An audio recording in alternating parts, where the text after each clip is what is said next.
आइए आज देखते हैं वातावरण संबंधी कारक। पहला कारक हमारा कौन है? भौतिक कारक।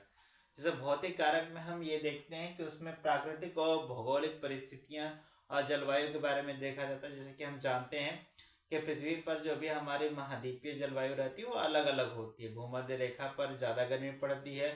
फिर इसके बाद आप देखेंगे कर्क रेखा से ऊपर आपकी शीतोष्ण जलवायु रहती है, तो वहाँ पर जलवायु के कारण जो है बालकों में अलग अलग प्रकार की चीज़ें होती है। जैसे आप पहाड़ों पे देखेंगे तो पहाड़ों के जो बच्चे होते हैं, जो व्यक्ति होते हैं, जो लोग होते हैं, वो छोटे कद के होते हैं, गोरे रंग के होते हैं, उनका शारीरिक जो गठन रहता है वो गठीला रहता है। वही मैदान के लोग लंबे रहते हैं, उनका शारीरिक गठन अलग रहता है। भूमध्य रेखा के आसपास लोग काले टाइप के ज़्यादा रहते हैं। तो इस तरह से हम कह सकते हैं कि कहीं न कहीं वातावरण में जो भौतिक कारक रहता है वो आपका बालकों के विकास पर बहुत ज़्यादा प्रभाव डालता है, उनके शारीरिक गठन पर, उनके रंग पर, उनके आकार पर और उनके मानसिक क्षमता पे भी थोड़ा थोड़ा असर पड़ता है। अब हम बात करेंगे सामाजिक कारक। सामाजिक कारक जैसे कि आप देखेंगे कि सारे जो हमारे मानव समाज में अलग अलग प्रकार के समाज होते हैं। जैसे भारतीय समाज में आप देखेंगे उनका रहन सहन, खान पान, रीति रिवाज, ये सारी चीज़ें अलग रहती हैं। आप क्षेत्रीय समाज को भी अलग अलग प्रकार से देख सकते हैं।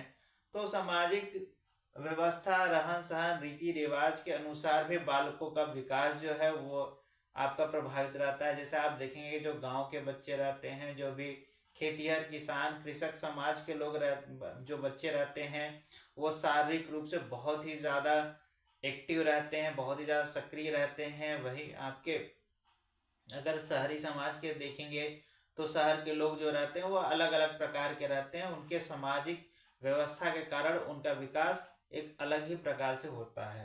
अब हम बात करेंगे आर्थिक कारक। आर्थिक कारक जैसा कि आप जानते हैं कि आर्थिक कारक जो है वो खर्च करने की क्षमता और खर्च करने की क्षमता से पोषण जो है वो सीधे तौर पे उससे संबंधित होता है। अगर आपके पास पैसा है तो आप पोषण पे ज़्यादा खर्च करेंगे।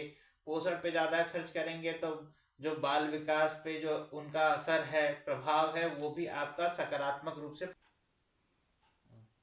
अब हम बात करेंगे सांस्कृतिक कारक। सांस्कृतिक कारक जैसा कि हम जानते हैं कि कुछ हमारे धार्मिक समूह ऐसे रहते हैं जिसमें वैज्ञानिक दृष्टिकोण का अभाव रहता है, उनमें अंधविश्वास ज़्यादा रहता है, रूढ़िवाद ज़्यादा रहता है। तो ये इन सब के कारण जो है बालकों का विकास प्रभावित रहता है, उनकी वैज्ञानिक दृष्टिकोण विकसित नहीं हो पाती है। अगर जहाँ रूढ़िवाद रहेगा, अंधविश्वास रहेगा, वहाँ पर बच्चा जो है वह अच्छे से ग्रो नहीं कर पाएगा, अच्छे से उसका मानसिक विकास नहीं हो पाएगा, बौद्धिक क्षमता का पतन हो जाएगा।